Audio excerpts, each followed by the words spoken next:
The EPA wants feedback on the CARB diesel ban.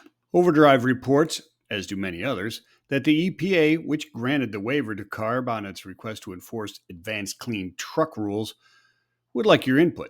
Maybe it'll make a difference this time. There are a couple of important issues around this issue. You might think I'm going towards the sustainability aspect of the GHG emissions reductions issues.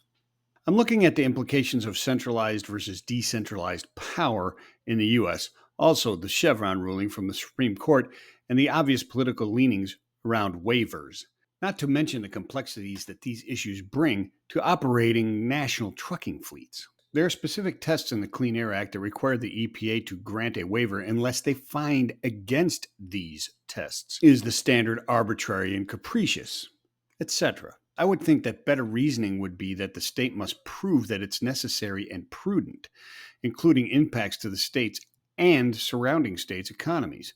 Yes, in addition to the environment, in this case. The new rule certainly appears to be arbitrary and capricious, requiring 100% of new heavy and medium vehicles to be zero emission by 2036 and all trucks by 2042.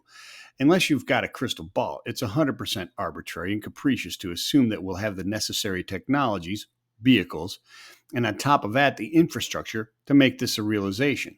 In addition, zero emissions are arbitrary in itself, as it does not rely on a specific solution. This does not help the logic, as you can't pinpoint or even estimate with any educated intelligence as to a timeline to deploy something. Also, shouldn't emissions and sustainability be federal issues and remain there? Its impacts reach across state lines, and it certainly impacts our industry's ability to compete on the international stage.